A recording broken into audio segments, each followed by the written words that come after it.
गाजा गोमजा खुंगोन आरो बिराद मानसि जागोन गोबां मानसि फैगोन गोबां मानसिया गुवाहाटीखौ लुबैदों आरो एबार गोख्रोंसिन जोङो मोननो हादों आं सानदों दिनै ধর্ম সমাজৰ আজি সভাৰ অনুষ্ঠিত হোৱা এই সভাৰ মাননীয় সভাপতি ডাঙৰীয়া राथि स्वर्गियारि भवनाव गुवाहाटी जोङो बानजाय आफाद गमामायैनो दानानै होनो हाबाय साक्सेस जाबाय होननानै जों सानदों रमेन्द्र नारायण कलिता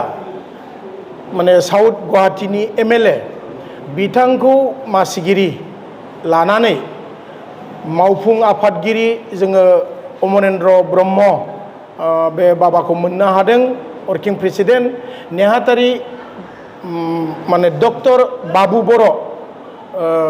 जोबोद रोंखा राखा बिथांखौ जों नेहाथारि मोननो हादों आरो गोबां लेङाइ आफादगिरि बोसोनगिरि जों गोबां बायदि बायदि दालाय आफादबो दानानै होनो हाबाय जों जोबोद गोजोननाय मोनदों फैबाय थानाय दुलाराय ब्रह्म धोरोम आफादनि 49थि बोसोरारि जुथुमा बे बोसोरारि जुथुमाखौ जोङो गुवाहाटीनि बाथौफुरि गोजौ फरायसालि बेवहाय जोङो खुंनायनि लाहार फाहार लादों दा बेवहाय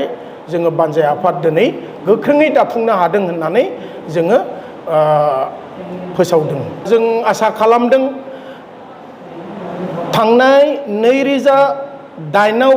जोङो बे बाथौफुरियावनो दुलाराय ब्रह्म धोरोम आफादनि जोङो बोसोरारि जथुम्मा खुंफुंनो हादोंमोन बै समाव जों चिफ मिनिस्टार तरुण गगैखौ जोङो गाहाय आलासि हिसाबै जों लाबोनो हादोंमोन गेवलां मेलाव गोबां धोरोमनि सावरायनाय थान्दै मेलनि गेजेरजों आरो जोंनि जथुम्मानि गेजेरजों भक्त आइमोन आफामोनखौ लानानै सावरायदों बै समाव आरो एबार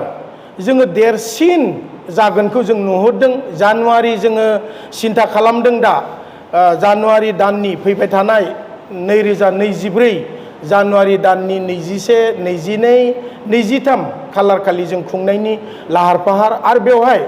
जोङो गोबां जोंनि आफादनि सावरायनायनि गेजेरजों धोरोम सान्थौ बिजिरलायनायनि गेजेरजों गेवलां मेलाव जों गाहाय आलासि डक्टर हिमन्त बिश्व शर्मा जोंनि दानि आसामनि गिबि मन्त्रि बिथांखौ जोङो गाहाय आलासि मोनगोन होननानै जों आसा थिदों आरो बिथांखौ जों मोनगोन आरो जोङो गाजा गोमजा खुंनो हागोन जों गोबां